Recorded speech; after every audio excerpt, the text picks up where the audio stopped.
Shehzad Poonawalla has lashed out at Mamata Banerjee over her comments of asking for good relations with India. He's questioned whether she thinks that India is a separate nation or considers it to be an integral part of India. He further said that the left wants a foreign secretary for Kerala. He questioned what does the India alliance want exactly. Renik Datta is joining us for more on this story. Renik, Shehzad Poonawalla attacking the West Bengal government.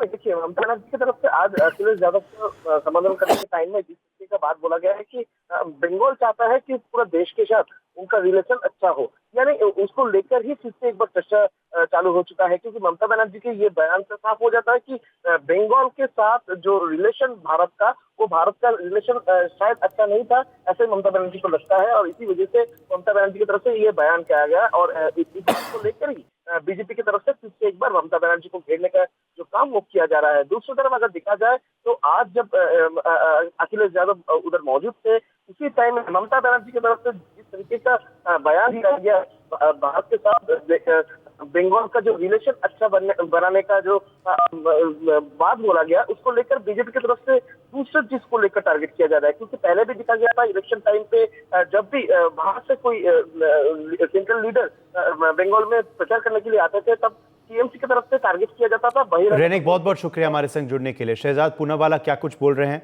दर्शकों को सुना देते हैं। ललिता दीदी कहती हैं कि वो चाहती है कि पश्चिम बंगाल के संबंध हिंदुस्तान से अच्छे हो।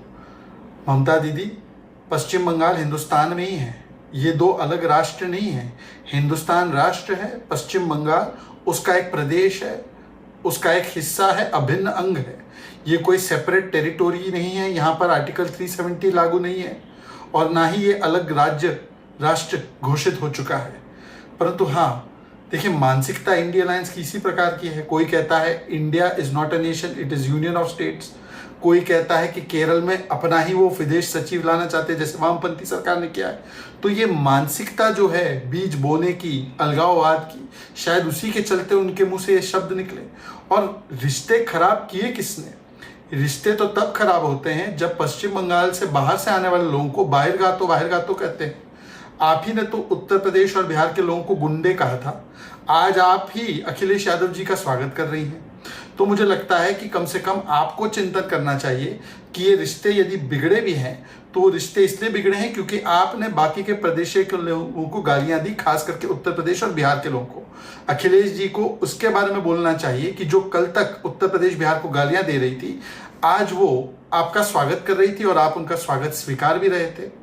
और रिश्ते, मुझे लगता है कम से कम बंगाल के बीच में जो लोग हैं उनके रिश्ते आप सुधारने के लिए तुष्टीकरण की राजनीति छोड़े। जब संदेश खाली में अत्याचार होता है तो आप अपराधी को बचाती हैं। चोपड़ा उत्तर दिनाजपुर में महिलाओं के साथ अत्याचार होता है, आप उनके अपराधियों को बचाती है। जिस प्रकार से खुलेआम तुष्टीकरण की राजनीति के चलते रामनवमी के यात्रा पर पथराव होता है तो आप अपराधियों को बचाती हैं। इससे रिश्ते बंगाल के लोगों के बीच में बेहतर नहीं हो सकते जब तक कि आप तुष्टीकरण की राजनीति। For more such videos, subscribe to the NewsX YouTube channel, hit the bell icon.